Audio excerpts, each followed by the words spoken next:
Hello বন্ধুরা, সবাই কেমন আছো? রোজকার মতন একটা রান্না নিয়ে চলে এলাম। সেটা হচ্ছে ভাড়ালি। ঠিক আছে, এই ভাড়ালিটা হচ্ছে তোমার অনেকে থোড় বলে, অনেকে ভাড়ালিও বলে। যাই হোক, এখন হচ্ছে ভাড়ালি আর তাকে আমি ভালো করে ধুয়ে নিয়ে একদম কেটে নিয়ে নুন মেখে রেখেছিলাম একটু খানিকক্ষণ। নুন মাখাতে কি এগুলো একটু সফট টাইপের হয়ে যায়। হ্যাঁ, দেখো এরকম টাইপের হয়ে যায়। ঠিক আছে, তাহলে আর সেদ্ধ না করলেও চলে। সেদ্ধ করলে কি এর আয়রনটা বেরিয়ে যায়। তার জন্য আমি কড়াইতে সর্ষের তেল গরম করে নিয়েছি, শুকনো লঙ্কা আর দেব হচ্ছে কালো জিরে আর তোমার বাদাম।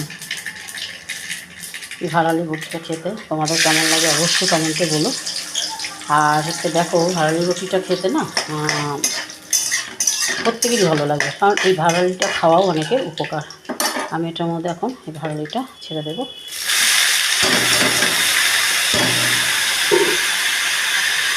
আর দেবো একটু নুন,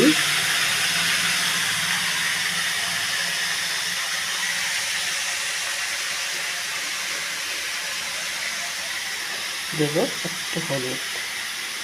লঙ্কা তো তোমার দিয়ে দিয়েছি, শুকনো লঙ্কা আর কাঁচা লঙ্কা দিয়েছি।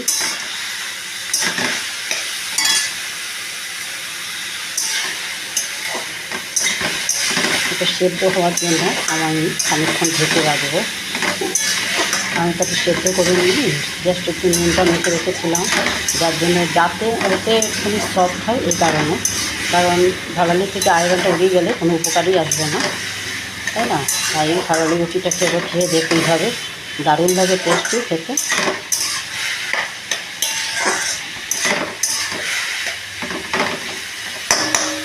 একটু ঢেকে দেবো। ঠিক আছে, ঢাকনাটা তুলে দেখি কতটুকু কী হয়েছে।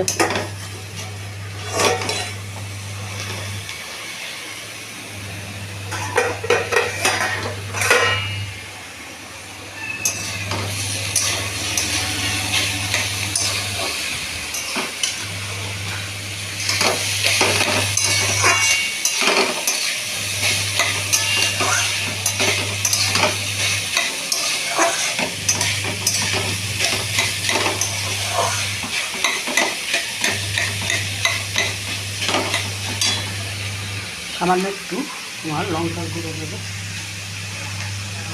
এগুলো হয়